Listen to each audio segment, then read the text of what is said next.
السلام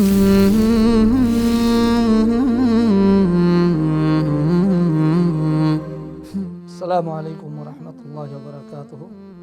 ایک محترم بھائی پوچھ رہے ہیں کہ میری دکان میں نے کرائے پہ دیا ہوا ہے تو کیا اس پہ زکوٰۃ ہے یا نہیں؟ دیکھیے میرے محترم بھائی، آپ کی دکان جو آپ نے کرائے پہ دیا ہوا ہے تو دکان کی مالیت پر یا دکان پر جو ہے کوئی زکوٰۃ نہیں ہے، لیکن دکان سے جو کرایہ آ رہا ہے اگر وہ کرایہ نصاب کو پہنچ جاتا ہے اور اس پر سال گزر جاتا ہے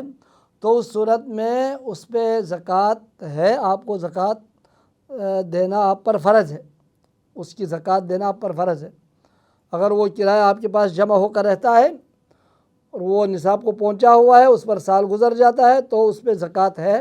زکوٰۃ نکالنا آپ پر فرض ہے۔ لیکن اگر وہ کرایہ آتا ہے اور آپ اس کو جو ہے اپنے اوپر، اپنے گھر والوں کے اوپر خرچ کرتا ہے، آپ کھاتے رہتے ہیں اس کو، اپنے ماہانہ آمدنی کے حساب سے آپ اس کو کھا رہے ہیں، استعمال کر رہے ہیں گھر میں، یا 6 مہینے بعد جو ہے آپ اس کو استعمال کر کے ختم کر رہے ہیں، المہم اس پر سال پورا نہیں ہوتا تو اس صورت میں اس کرائے پہ زکوٰۃ نہیں ہے، چونکہ اس پہ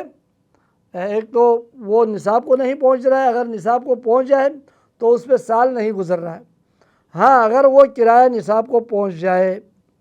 اور پھر وہ آپ کے پاس جمع ہو کر رہے اور اس پر سال گزر جائے تو اس صورت میں اس کرائے پہ زکوٰۃ ہے۔ لیکن اگر وہ کرایہ آپ کے پاس آتا ہے اور آپ اس کو خرچ کرتا ہے اپنے اوپر اور اپنے گھر والوں کے اوپر، اور وہ اس پر جو ہے سال گزرتا نہیں ہے، اس سے پہلے ختم ہو جاتا ہے تو اس پہ کوئی زکوٰۃ نہیں ہے۔ واللہ اعلم، وصلی اللہ وسلم علی نبینا محمد وعلی آلہ وصحبہ اجمعین۔ السلام علیکم ورحمۃ اللہ وبرکاتہ۔